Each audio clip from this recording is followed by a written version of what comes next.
नमस्कार. देशोन्नतीमध्ये मी स्वप्नील दुधारे आपलं स्वागत करतोय. जून 2022 साली शिंदेनी बंड पुकारला आणि 40 आमदारासह ते गुवाहाटीला गेले. विशेष ते आमदार शिंदेसोबतच राहिले. बऱ्याच आमदारांना मंत्रिपद मिळाले आणि आज ती सत्ता संपत आली आहे. म्हणजेच अर्थातच की लोकसभेमध्ये तेवढा काही कल नव्हता, पण आता विधानसभेमध्ये याच आमदारांची परीक्षा आहे, जे आमदार गुवाहाटीमध्ये शिंदेसोबत गेले आणि या बंडामध्ये सामील होते. म्हणजेच शिवसेनेच्या आज उद्धव ठाकरे गट नेहमीच त्यांना गद्दार अशी उपमा देतात आणि याच आमदारांना आता जनतेसमोर जायचंय आणि जनताच ठरवणार की यांना आता सत्ता द्यायची का नाही. विशेष शिवसैनिक कुणासोबत असतील हा महत्वाचा मुद्दा आहे. त्यामुळे देशोन्नतीच्या माध्यमातून आम्ही आज या महत्वाच्या विषयाला हात घातला आहे. शिंदेच्या आमदारांच्या परीक्षेची वेळ आणि जनता नक्की कुणाला कौल देते. तर आमच्या ह्या कार्यक्रमामध्ये आमच्या सोबत सहभागी आहेत माजी संधी अधिकारी पुरुषोत्तम गावंडे सर, त्याचबरोबर वरिष्ठ पत्रकार डॉक्टर सुभाष देसाई सर आणि त्याचबरोबर विदर्भातले वरिष्ठ पत्रकार चैतन्य भैरामजी. आपल्या तिघांचे आमच्या या कार्यक्रमात हार्दिक स्वागत आहे. देसाई सर, सगळ्यात महत्वाचा मुद्दा असा आहे की तुम्ही एक वरिष्ठ पत्रकार आहात आणि 2022 साली ज्या पद्धतीने एकनाथ शिंदेनी बंड पुकारला आणि 40 आमदारासह ते गुवाहाटीला गेले, ती रात्र तो दिवस खरं तर शिवसेनेसाठी एक अतिशय काळा दिवस मानला जातो आणि त्या दिवशीपासून शिवसेनेमध्ये फूट पडली. पण खरे आमदार जे आता परीक्षा आहे आमदारांची, विधानसभाच्या निवडणुका आल्या आहेत आणि ह्या निवडणुकामध्ये आपण पाहतोय की आता आमदारांच्या परीक्षेची वेळ आली आहे. शिवसैनिक नक्की कुणासोबत राहतील? जे आमदार शिवसेनेला या ठिकाणी ज्यांनी गद्दारी केली होती त्या आमदारांना पुन्हा एकदा जनता कौल देणार का? त्या सगळ्या विषयासंदर्भात काय वाटतं तुम्हाला?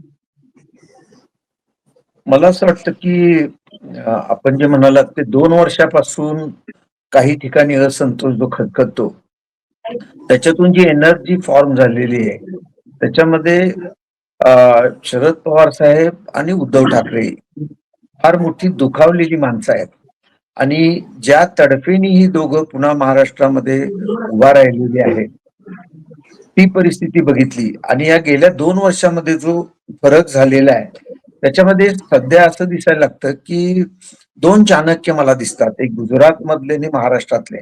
एक अमित शहा आणि शरद पवार साहेब. त्या दोघांनाही एकनाथ शिंदेही नको आहेत आणि अजित पवारही नको आहेत. आता त्या दोघांचा त्यांना जो पाय होता उपयोग तो झालेला आहे. आता यूज अँड थ्रो प्रमाणे या दोघांनाही फेकायचं आहे. तर एकनाथ शिंदेच्या बाबतीमध्ये म्हटलं तर ही अस्तित्वाची लढाई आहे. कारण ह्या 2-3 गोष्टीवरून असं दिसतं की सुरुवातीला देवेंद्र फडणवीस हा हुकमी एक्का होता महाराष्ट्राच्या राजकारणामध्ये. पण हळूहळू एकनाथ शिंदेनी अशी ग्रीप घेतली की तो नाकापेक्षा मोठी जड झालाय आणि ह्याची जाणीव भाजपलाही आहे आणि RSSलाही आहे. तर त्यामुळं वरच्या दिल्ली गोटामध्ये थोडंसं असं दिसतं की ह्युमिलिएशन ज्यांना अपमानास्पद वागणूक देणं, त्यामध्ये अलीकडेच ज्या वेळेला 2 उपमुख्यमंत्र्यांनी मुख्यमंत्र्याला अमित शहाची हाय लेवल मीटिंग होती दिल्लीला, त्यावेळेला हे दोघं जण त्यांना निरोप येतो ते येतात आणि मुख्यमंत्री मात्र मागे राहतो. तो गुवाहाटीला जातो, तिथून गोव्याला जातो. ह्या सगळ्या प्रकरणामध्ये जर आपण पाहिलं तर कुठंतरी एकनाथ शिंदेना कमी लेखायचा हा अमित शहाचा प्रयत्न आहे हे सरळ दिसतं. त्याच्या मागं देवेंद्र फडणवीस नाहीत अशातला भाग नाही.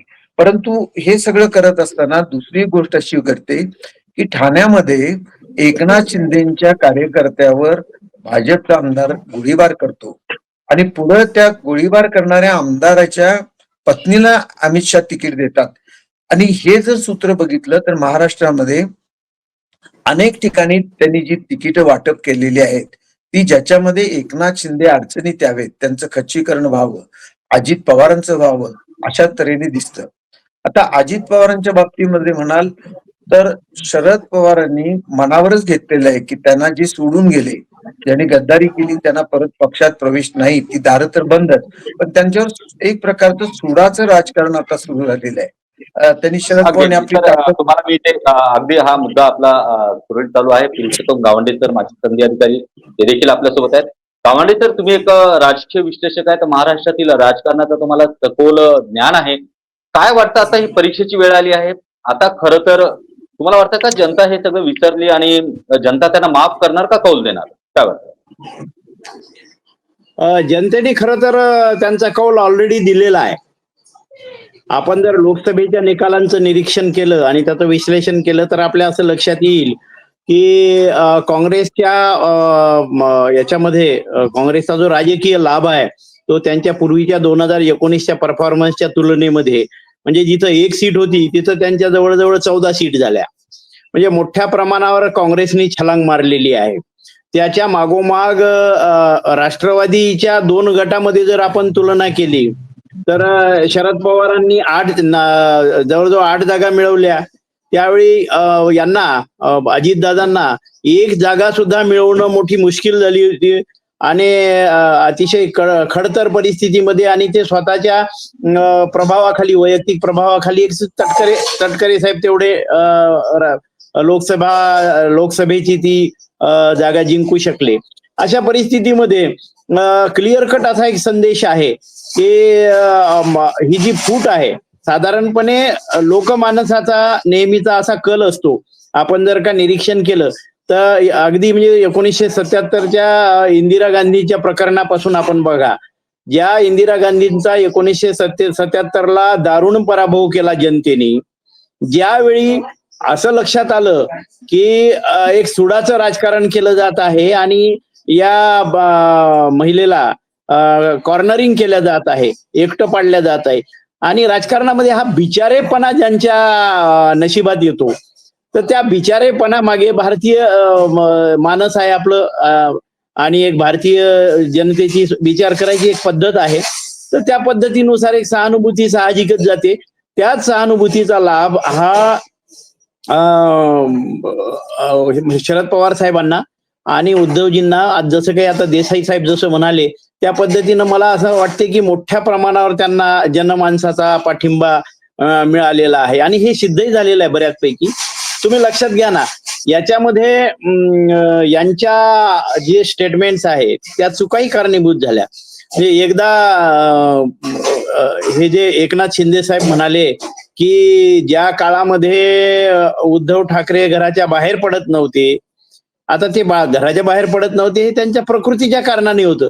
ते तब्येतीमुळं मोठ्या अडचणीत आले होते, जीवावरचं दुखणं होतं, त्यातून ते पार पडले. लोकांना एक सहानुभूती आहे अशा परिस्थितीबद्दल. पण अशा ठिकाणी त्यांनी म्हणायचं की नाही त्याच काळात आम्ही सारी आखणी केली, कट केले, आम्ही वेषांतर करून एकमेकांना भेटलो वगैरे वगैरे, हे त्यांना सांगताना फार गुदगुल्या झाल्या. परंतु जनतेने त्याच्यातून अर्थ असा काढला की आपला नेता, ज्या नेत्यांनी आपल्याला अतिशय सामान्य परिस्थितीमधून काढून नेतृत्वात नेलं आणि राज्याचं 2ऱ्या क्रमांकाचं पद दिलं, नगरविकास सारखं खातं दिलं, सार्वजनिक बांधकाम सारखं खातं दिलं, कॅबिनेट मंत्री केलं, इव्हन मुख्यमंत्री सुद्धा करायला तयार होते. अशा पद्धतीच्या त्या काळातल्या बातम्या होत्या. आणि अशा ठिकाणी जर का हा नेता त्याच्याशी आता तो शब्द जनरली सर्व लोक वापरतात पण तटस्थ निरीक्षकांनी ते वापरणं बरोबर नाही, त्याच्याशी गद्दारी केली असा जो समज झाला जनतेचा, तर त्या समजामुळे मोठ्या प्रमाणावर एक सहानुभूतीची लाट आहे. आताही ती आहे लाट. आपण जर निरीक्षण केलं तर लोकसभेच्या निकालात दिसून येते. देसाई सर, मी तुमच्याकडे येतोय. मुद्दा जसा आता गावंडे सरांनी सांगितलाय की जेव्हा प्रकृती ठीक नव्हती उद्धव ठाकरेंची तेव्हा हे सगळं झालेलं आहे. पण मला काय वाटतं याच्यामध्ये सगळ्यात महत्वाचा मुद्दा की ते प्रकरण तेव्हा तापलं होतं पण ते आता विसरलं का? जनता त्या प्रकरणाला विसरली का? किंवा शिवसैनिक आता नक्की शिवसेना कुणाची, खरा शिवसैनिक कुणासोबत जाईल, काय वाटतं? गावंडे साहेब म्हटलं त्या विचाराशी मी सहमत आहे. आणि आज आमच्या कोल्हापूर जिल्ह्याचं थोडस आपल्याला सांगतो चित्र की यांच्या ठाकरेंच्यातून फुटून एकनाथ शिंदेच्यावर गेलेले गुवाहाटीला जे आमदार होते त्यापैकी प्रकाश आंबेडकर हे एक होते जे आज भुदरगड, राधानगरी, आजरा कॉन्स्टिट्यूशनचे आमदार आहेत. 2 वेळा ते निवडून आलेले आहेत. यावेळेला असं झालेलं आहे की एका चॅनलवर बॉम्बेमध्ये काल मी पाहिलं की जे 5 आमदार फुटून निघाले ते पुन्हा उद्धव ठाकरेंच्याकडे जाण्याच्या तयारीत आहे. यांना थोडासा असा अंदाज आलेला असं म्हणतात की अमित शहा एकंदरीत एकनाथ शिंदेना 0 लेवलवर महाराष्ट्राच्या राजकारणात न्यायचं आहे आणि एकनाथ शिंदेची मुख्यमंत्रीपद गेलं की पुन्हा ते मुख्यमंत्री होत नाहीत याची अटकळ या 5 आमदारांनाही आहे. त्यामुळं ते लोक असं आता सांगायला लागलेत की आम्ही उद्धव ठाकरेंच्यावर आम्ही जरी फुटून गेलो तरी त्यांच्यावर आम्ही आजपर्यंत कधीही टीका केलेली नाही. ही जी त्यांची वाक्य दिसतात त्याचा अर्थ थोडासा कल दिसतो. आणि अ, यामध्ये आज उदरगड राधानगरी आजरा याच्यामध्ये दोन तुल्यबल जे आमदार आहेत ते उबाटाचं तिकीट मिळालेले के.पी. पाटील आहेत. अर्थात के.पी. पाटील यांनी पूर्वी शरद पवारांच्याशी त्यांची जी जवळीक होती तो त्यांनी प्रयत्न करून पाहिला, पण शरद पवारांनी त्यांना काही जवळ केलेलं नाही. त्यामुळे त्यांना आता उबाटाचं तिकीट मिळालेलं आहे उद्धव ठाकरेंच्या याचं.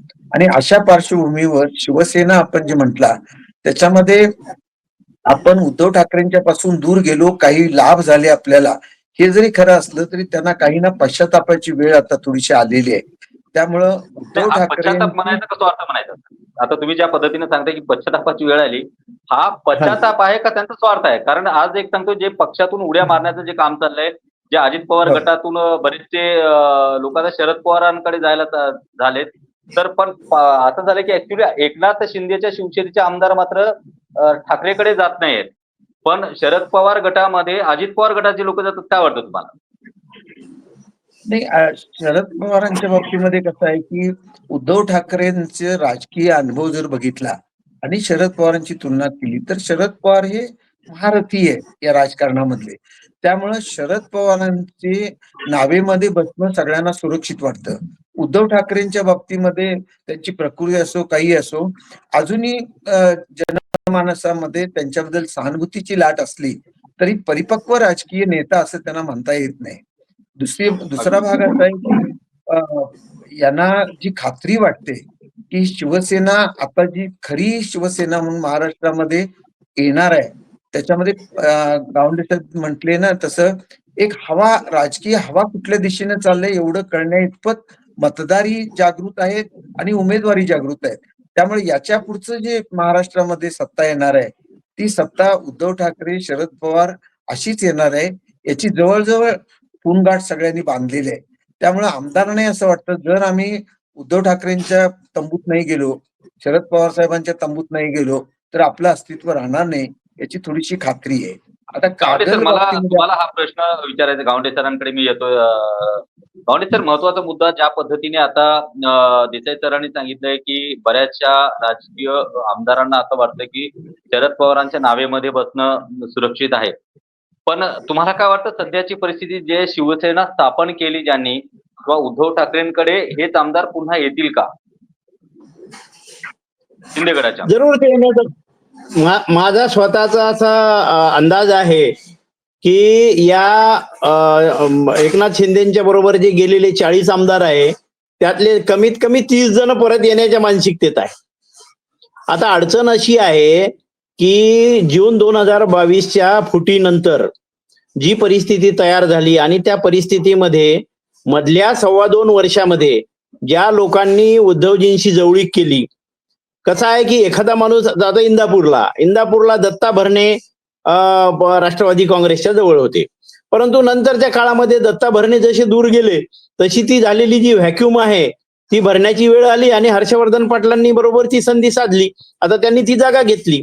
अशा पद्धतीने जर का जागा जसा बुद्धिबळाच्या त्या पटावरती सोंगट्या असतात, एखादी सोंगटी एखाद्या विशिष्ट ठिकाणी आल्यानंतर दुसरीचा रस्ता बंद होतो. अशा पद्धतीनं ज्या लोकांचे रस्ते बंद झालेले आहे, ज्यांना पर्यायच उरलेला नाही, त्यांनी इच्छा बाळगूनही काही उपयोग नाही. परंतु ते मनातल्या मनात, मी 100% सांगतो तुम्हाला, यांना पश्चाताप होत असावा. आता या फुटीमागची कारणं साऱ्या महाराष्ट्राला माहित आहे, सर्वांनाच माहिती आहे, का गेले, कसे गेले, कशामुळे गेले. त्याच विषयाकडे तुम्ही संकेत दाखवला गावंडे सर. तुम्ही आता ज्या पद्धतीने बोलाल की ते कारण काय सगळ्या महाराष्ट्राला माहिती आहे, तर सगळ्यात महत्वाचं कारण ईडी आणि सीबीआय. बरं, मला एक सांगा गावंडे सर, याच्यातला महत्वाचा मुद्दा की जर आज हर्षवर्धन पाटील ज्या पद्धतीने त्यांनी पक्षप्रवेश केला, पुन्हा शरद पवार गटामध्ये गेले, त्यांना ईडीच्या भीतीनं ते यांच्यासोबत गेले होते, अजित पवार गटासोबत असं होतं, भाजपासोबत, सॉरी. मग आता त्यांना पुन्हा ईडीची भीती नाही का? नाही, आता काय राजकीय परिस्थितीवरती या साऱ्या केंद्रीय यंत्रणा ज्या आहे, जसं वातकुक्कुट म्हणतो की नाही आपण, जशी हवेची दिशा बदलेल तसे हे सारे केंद्रीय यंत्रणा ज्या आहे तशा पद्धतीनं आपली शेपटी फिरवत असतात. तर ते सारं लक्षात घेता आता जे केंद्रामधलं केंद्र सरकारचं जी पकड आहे ती ढिली झालेली आहे बऱ्याच प्रमाणावर आणि ते स्वतःचं स्थान पक्क करण्यामध्ये त्यांची ऊर्जा जात आहे. अशा परिस्थितीत पुन्हा आक्रमक होऊन एवढा प्रत्येकाला त्रास देणं त्यांना शक्य होईल की नाही असंही वाटत नाही. पुन्हा बरेच ठिकाणं अशी आहे की खूप बदल झालेले आहेत. तुम्ही आता जाणतात सध्याच्या या महिन्याभरामध्ये म्हणजे तुम्हाला आम्हाला भारतीयांना विशेषतः महाराष्ट्रातल्या सर्व लोकांना आश्चर्य वाटेल की 2.5 वर्षेपर्यंत काही प्रश्न जे आहे घटनात्मक प्रश्न ते अनिर्णितच राहतात. का राहतात? ज्या प्रश्नावर जास्तीत जास्त महिन्यात 2 महिन्यात निर्णय व्हायला पाहिजे त्याला तारखावर तारखा कशा मिळतात?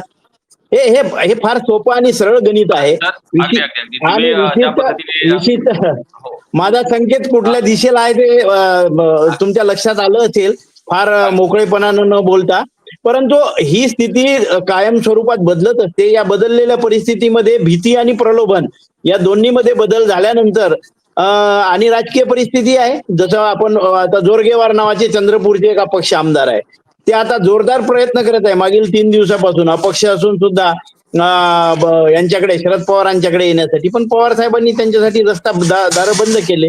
तसंच बीजेपीने तसंच केलं. बऱ्याच ठिकाणी त्या स्थितीसापेक्ष जो आहे परिणाम त्याच्यामुळे रस्ते बंद होतात आणि सर्व काही आता राजकारणी माणसं तुम्हाला माहितीच आहे जिथून कुठून आमदार होता येईल तिथून घुसायचं आणि आमदार व्हायचं. त्या सभागृहात जाऊन बसणे हा एकमेव ध्येय असल्यामुळे त्या दिशेनं त्या पद्धतीनं ते निर्णय होत असतात. बरोबर. बरं आपल्यासोबत विशेष म्हणजे चैतन्य भैराम तर जे भंडाऱ्यावरून वरिष्ठ पत्रकार आपल्यासोबत जॉईन झाले आहेत. तर नमस्कार, देशमुखच्या स्टुडिओमध्ये तुमचं स्वागत आहे. नमस्कार. तर आता विशेष म्हणजे तुम्ही थोड्याशा उशिरा जॉईन झाला त्यामुळे आपला विषय आहे शिंदेच्या आमदारांच्या परीक्षेची वेळ जनता नक्की कुणाला कौल देणार. खरं तर याच्यामध्ये तुमच्याही भागातून अपक्ष एक आमदार जे होते त्यांनी शिंदेना पाठिंबा दिला. शिंदेसोबत ते देखील गुवाहाटीला गेले होते.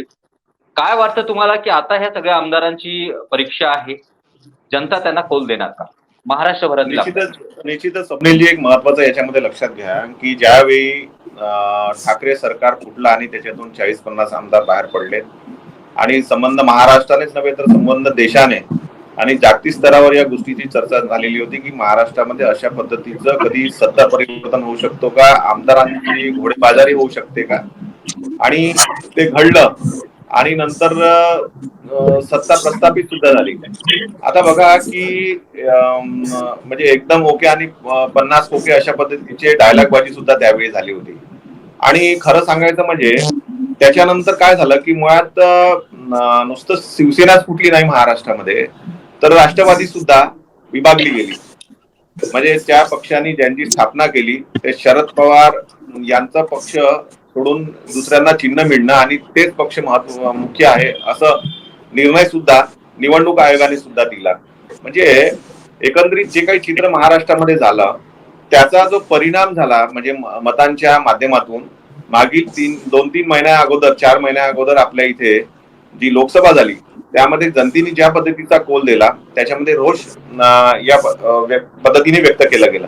आता तो तुमचा प्रश्न आहे की आता अलीकडे शिंदे गटातील जे आमदार आहेत आणि ज्या ज्या मतदारसंघातून किंवा ज्या ज्या ठिकाणातून हे लढवत आहेत तर यांचं भवितव्य काय आहे. यामध्ये जो रोष होता तो त्यावेळी होताच होता पण जेव्हा राष्ट्रवादी सोबत गेली त्याच्यानंतर तो रोष एकंदरीत वाढला. आता बघा भंडाऱ्यामध्ये शिंदे गटाचे एक आमदार आहेत त्यांना शिवसेनेतून महायुतीमधून उमेदवारी अधिकृतपणे जाहीर झालेली आहे आणि नरेंद्र भोंडेकर यांना ही उमेदवारी जाहीर झाली.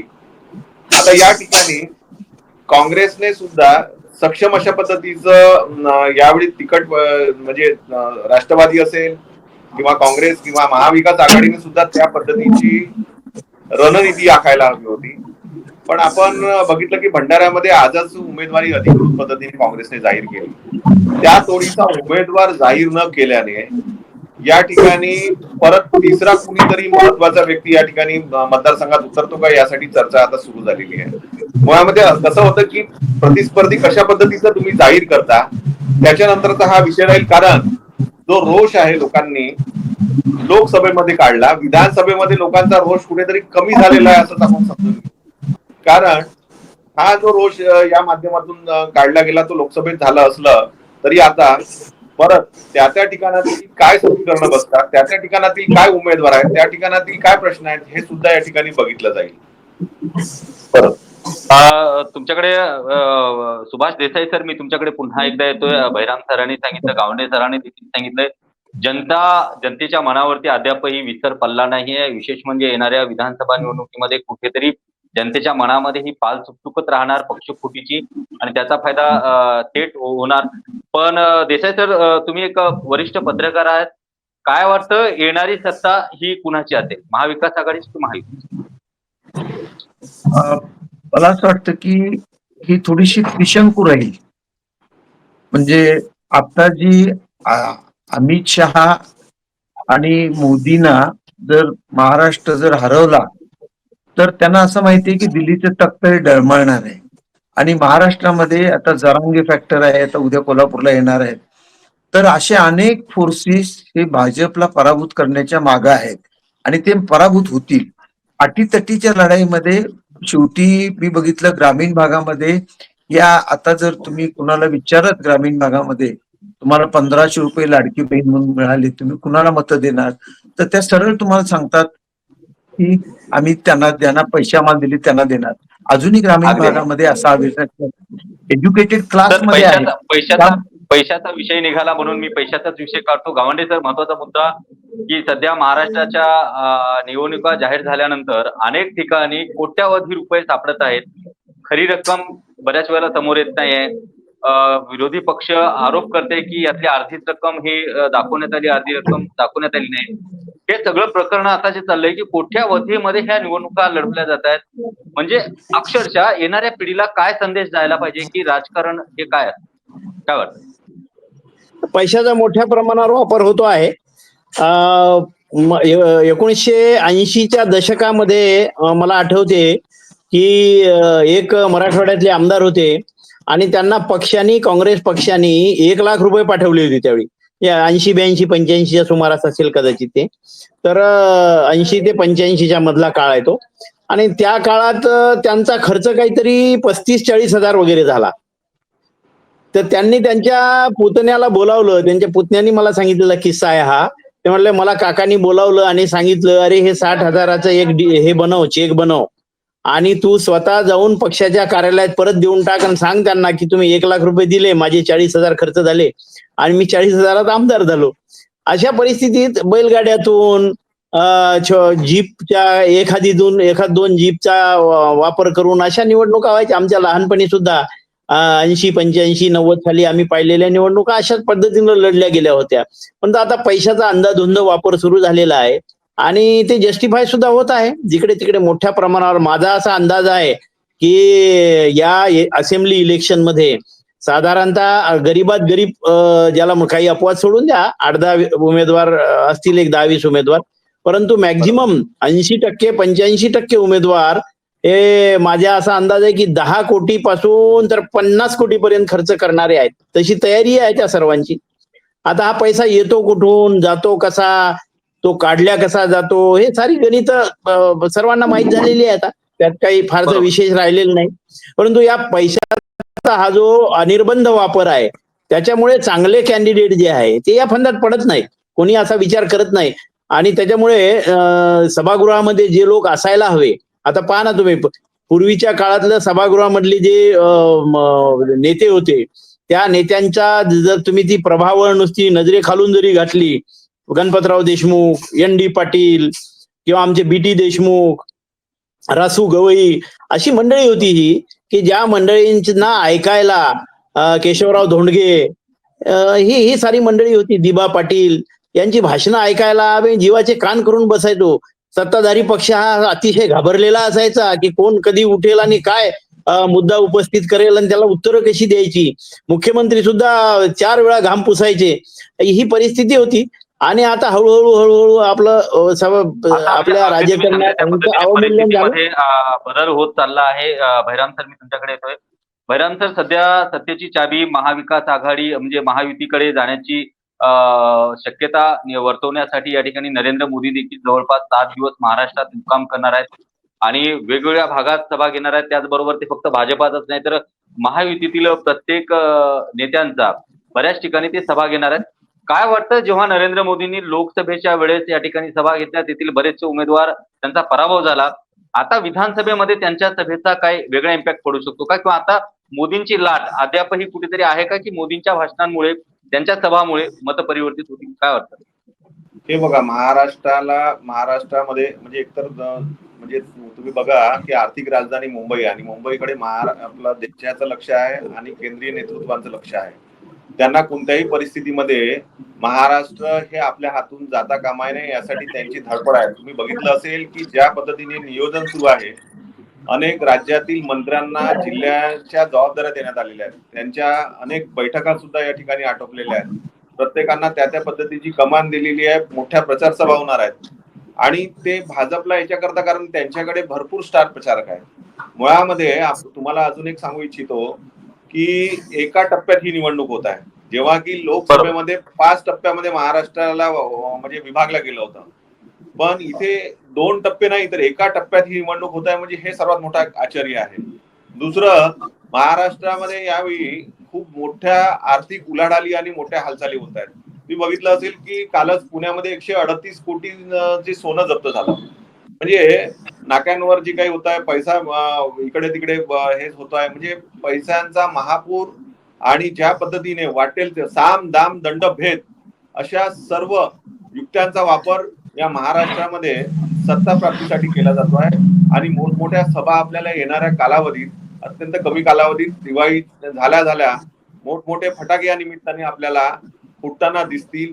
आणि पण जनता जनार्दन ती आहे ती याला किती ऍक्सेप्ट करतं हे सुद्धा बघण्यासारखं राहील. कारण महाराष्ट्रामधील नुकत्याच झालेल्या लोकसभा निवडणुकीमध्ये महाराष्ट्रातील जनतेने ज्या पद्धतीने कौल दिला ते पण सुद्धा बघण्यासारखं राहील. आपण बघितलं असेल की आता ज्या 1,500 रुपये जे आहे, तर हे ग्रामीण भागातील महिला 8 ते 10 किंवा 15% पर्यंत त्याचा कितपत प्रभाव होतो हे सुद्धा या ठिकाणी बघण्यासारखं असेल. पण महाराष्ट्रातील जे चित्र आहे, जे क्वालिफाईड लोक आहे, जे सुशिक्षित वर्ग आहे, तो कुठेतरी बदल हवा ही त्यांची इच्छा आणि मानसिकता आहे. त्याच्यामुळे महाराष्ट्रामध्ये यावेळी थोडा कौल बदलेल असे चिन्ह दिसत आहेत असं मला वाटतं. अगदी आपल्या कार्यक्रमाची वेळ आता अगदी संपत आली आहे. आपल्याकडे फक्त 2 मिनिटं उरले आहेत. तर प्रत्येकाकडनं एका वाक्यामध्ये उत्तर अपेक्षित आहे. याच्यामध्ये महत्वाची गोष्ट दिसते, तर काय वाटतं तुम्हाला या निवडणुकामध्ये अतिशय चुरशीच्या निवडणुका होतील का ह्या? काय वाटतं? चुरशीचे 100% होणार, परिवर्तनही होणार.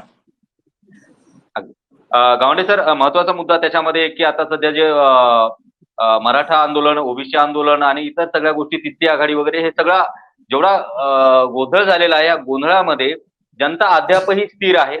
काय वाटतं जनता नक्की कुणाला कौल देईल? लोकसभेच्या खिडकीतून मी विधानसभेकडे पाहतो.